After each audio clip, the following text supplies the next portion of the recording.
Dear friends, this is part 2 of our talk on United Nations Climate Change Conference COP22।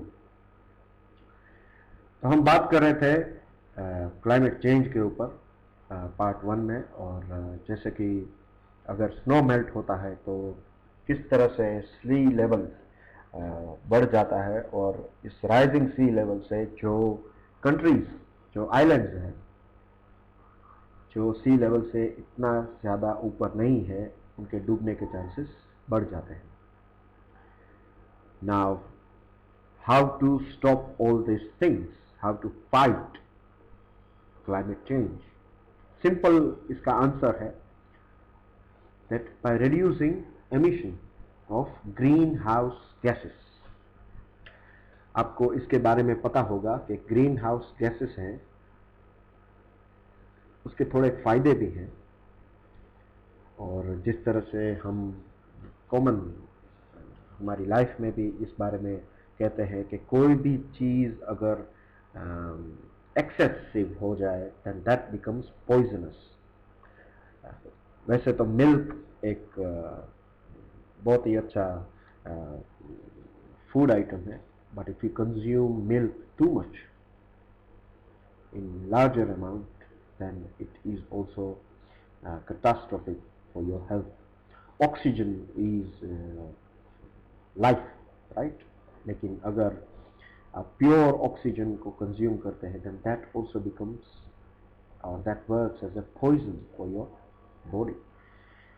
So अगर green house gases are helping us to maintain a reasonable amount of temperature of our planet, and that is fine, but if the amount of gases increases in our atmosphere, then that means they are retaining more heat, and that more amount of heat results in all sorts of different catastrophic events, such as melting of snow, and due to that other changes takes place. High temperature also results in desertification.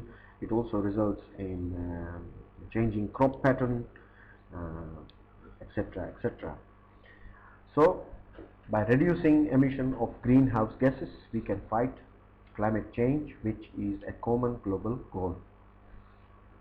Now, this Marrakesh meeting has provided an opportunity for all the countries that were assembled here to communicate with each other regarding a common goal of climate change. इससे इस meeting में efforts के बारे में भी बात की गई है, that how to increase efforts for further emission cuts or reduction in emission. अब जब एमिशन कट की बात आती है तो फिलहाल का जो ग्लोबल जियोपॉलिटिकल इवेंट है उसको हम नज़रअंदाज नहीं कर सकते। पर्टिकुलरली इसमें यूएसए एक ऐसा कंट्री है जिसका एक बहुत बड़ा इम्पैक्ट COP22 या फिर और दूसरी क्लाइमेट एग्रीमेंट है उसके ऊपर डायरेक्ट इम्पैक्ट हो सकता है। मैं बहुत डिटेल्स में नहीं जाना चाहता, लेकिन आपको पता होगा कि यूनाइटेड नेशन का जिस तरह से फॉर्मेशन हुआ है उसकी हिस्ट्री में अगर आप जाएं तो आप पाएंगे कि United States of America has played a pivotal role in formation of United Nation. आज की तारीख में भी बहुत सारा जो इसका एक्सपेंसेस है उसका बहुत सारा शेयर है that is being bared by United States. The other thing is that United States of America emits quarter of all cumulative fossil fuel emission of the world. इसको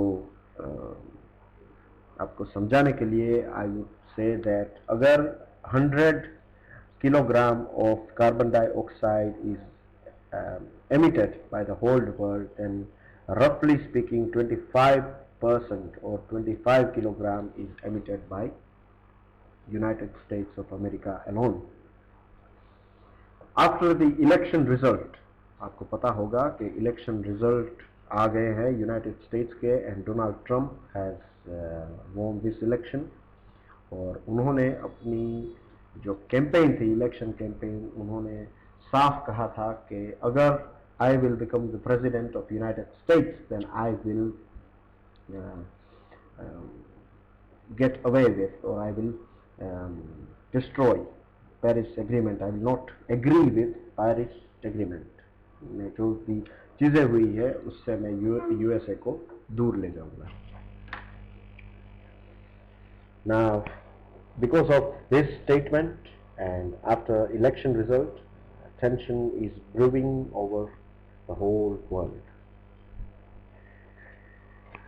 अगर United States of America Paris agreement से बाहर चला जाता है, then जो भी Paris agreement के तहत बात हुई थी, जो टेक्नोलॉजी ट्रांसफ़र, फंडिंग और कैपेसिटी बिल्डिंग की बात हुई थी, वो एक हैंगिंग पोजीशन में, ये लटकती हुई रह जाएगी. एंड ये जो टेक्नोलॉजी ट्रांसफ़र है, फंडिंग है, कैपेसिटी बिल्डिंग है, वो developed countries like United States, UK, France, Germany और other developed countries में से ये टेक्नोलॉजी और फंडिंग और ये सब सारी चीज़ें developing countries like India and African countries को दी जाने वाली थी या दी जाएगी. लेकिन अगर यूएसए इसमें से बाहर निकलता है तो ये सारी चीज़ों के ऊपर खतरा हो सकता है और डायरेक्टली इसकी इम्पैक्ट ग्लोबल क्लाइमेट चेंज के ऊपर भी पड़ सकती है. नाउ मराकेश की जब मीटिंग खत्म हुई तो मराकेश एक्शन प्रोक्लेमेशन बाहर आया है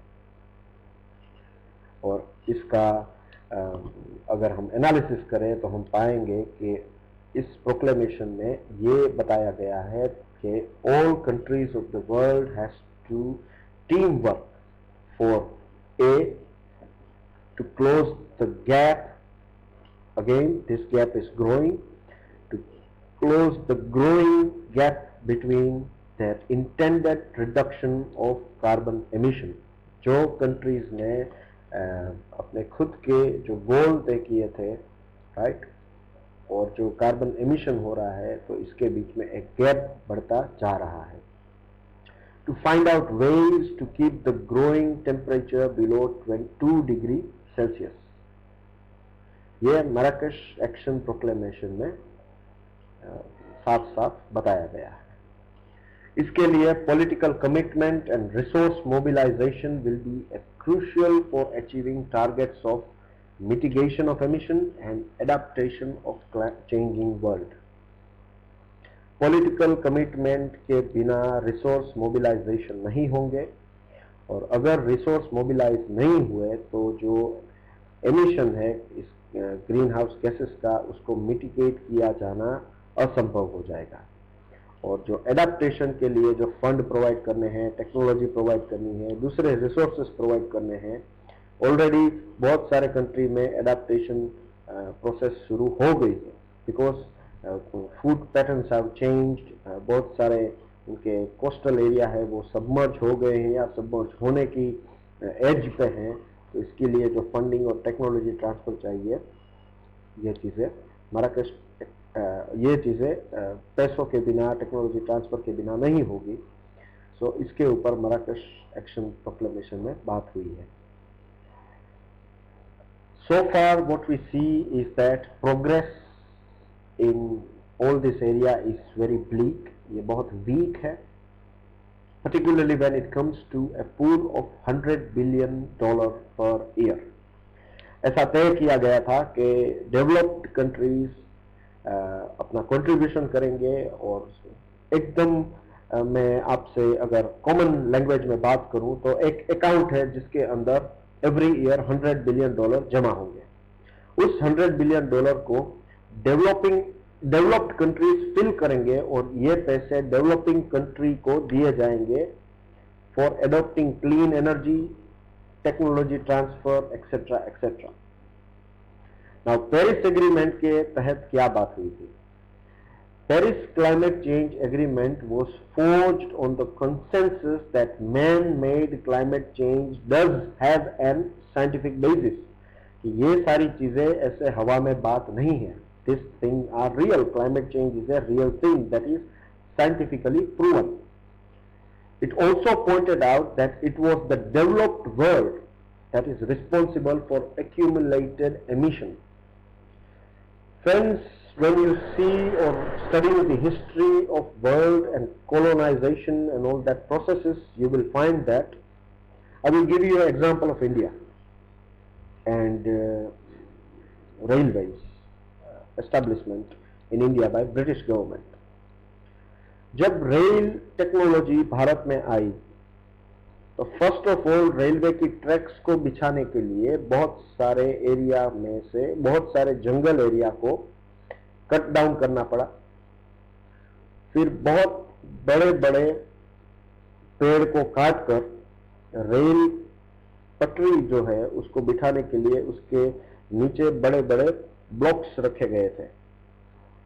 उस ब्लॉक्स वुडन ब्लॉक्स थे. आपने I remember when I was a child because I was living nearby a railway station, so I have seen that this railway tracks were based on wooden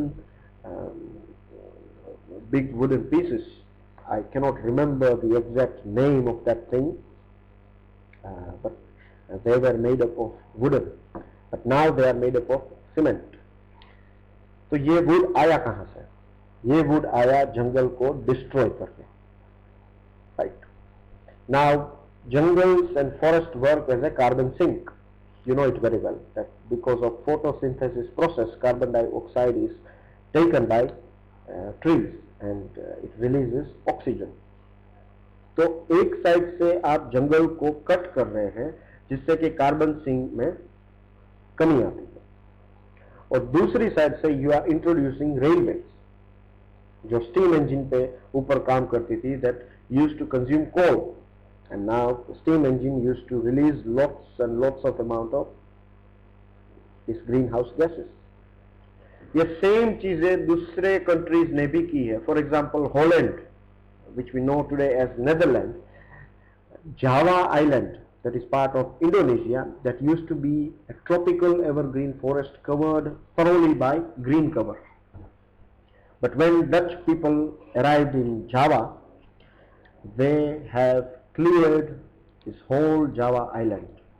उन्होंने सारे उसके पेड़ काट दिए. When I say सारे, इसका मतलब ये नहीं है that 100% is removed, but generally speaking more than 60-70% of the jungles are gone away.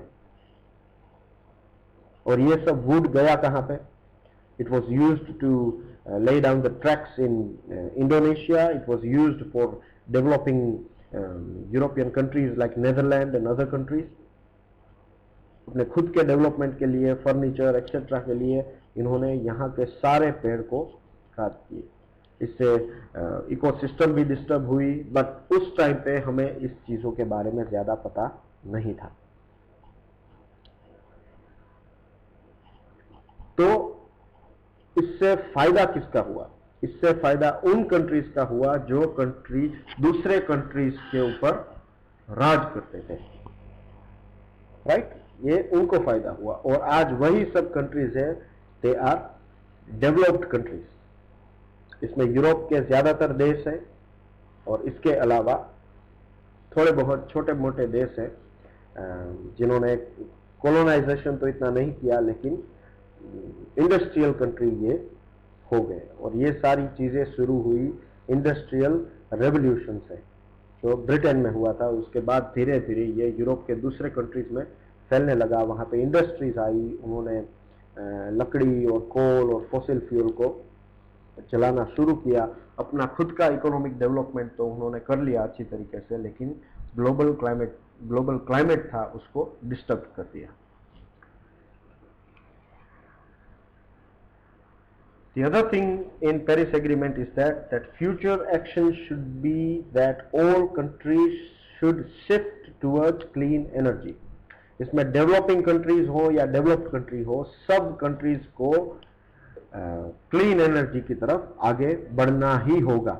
ऐसा पेरिस क्लाइमेट चेंज में हुआ था, ऐसी एग्रीमेंट हुई थी. Now regarding India and climate change, again I have to take you to part 3. In part 3 of this video lecture, we will talk about India and climate change.